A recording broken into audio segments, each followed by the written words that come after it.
Assalamualaikum anak-anakku kelas 8. Bertemu lagi dengan Ibu Irma.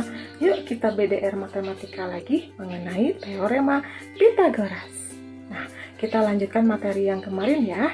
Hari ini kita akan belajar mengenai triple Pythagoras dan jenis-jenis segitiga. Nah, jadi kalian siapkan buku paketnya, siapkan alat tulisnya, dan catatan kalian ya. Fokus dan tetap semangat. Ya anak-anak, sebelum kita bahas triple Pythagoras dan jenis-jenis segitiga, nah kita akan ingat dulu rumus teorema Pythagoras yang kemarin. Masih ingat kan rumusnya ya? Jadi rumusnya itu sisi miring dikuadratkan atau hipotenusa sama dengan A kuadrat atau alas ditambah B kuadrat atau tinggi segitiga siku-siku. Ingat kan ya rumusnya ya?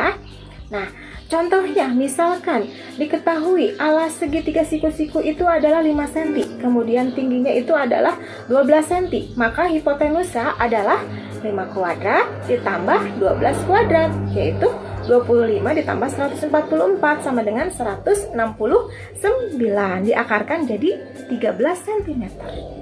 Kemudian contoh berikutnya, ada lagi contohnya, misalkan hipotenusanya diketahui 2,9. Nah, alasnya diketahui misalkan 2,1 ya. Berarti sisi siku-siku satunya lagi rumusnya tinggal dikurang. Betul ya. Jadi 2,9 kuadrat dikurangi 2,1 kuadrat. 2,9 kuadrat itu adalah 8,41. Dikurangi 2,1 kuadrat itu 4,41.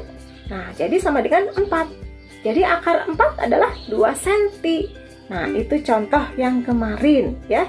Ingatkan terus dan fokus. Jadi, triple Pythagoras itu adalah 3 bilangan asli yang memenuhi ketentuan, yaitu kuadrat bilangan terbesar sama dengan jumlah kuadrat 2 bilangan lainnya. Nah, contohnya triple Pythagoras misalkan 3, 4, dan 5. Nah, contohnya 5 kuadrat itu yang terbesarnya sama dengan 3 kuadrat ditambah 4 kuadrat. 3 kuadrat itu sama dengan 9 ditambah 4 kuadrat 16, yaitu sama dengan 25, diakarkan jadi 5, jadi 25 ruas kiri, ruas kanan juga 25. Nah, maka dari itu termasuk triple Pythagoras.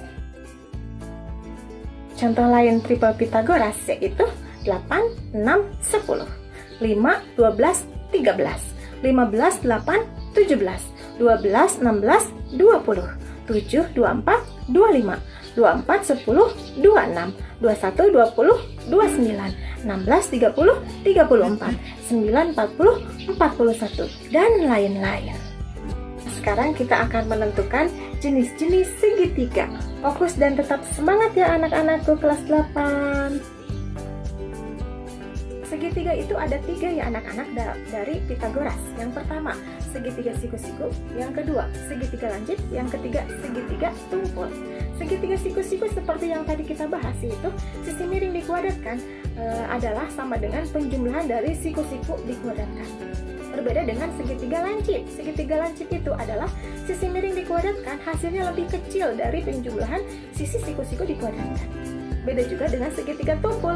Segitiga tumpul adalah sisi miring dikuadratkan, hasilnya lebih besar dari penjumlahan sisi siku-siku yang dikuadratkan.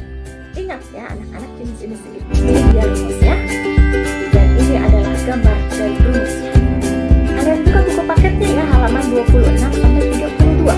Pelajari ya anak-anak. Contoh soal misalkan jenis segitiga dari bilangan-bilangan berikut 8, 12, dan 16. Nah, kita kuadratkan yang paling besarnya dulu, yaitu 16 kuadrat. Sama dengan 8 kuadrat ditambah 12 kuadrat sesuai dengan rumus Pythagoras ya. 16 kuadrat yaitu 256. Kemudian 8 kuadrat yaitu 64. Kemudian 12 kuadrat yaitu 144. Dijumlahkan hasilnya akan lebih besar. Maka dari itu disebut segitiga. Iya betul, tumpul. Kerjakan latihannya ya di buku paket. Buka buku paketnya halaman 11 nomor 3, halaman 31 nomor 2, dan halaman 32 nomor 8. Jangan lupa kerjakan tugasnya anak-anak. Semangat. Wassalamualaikum warahmatullahi wabarakatuh.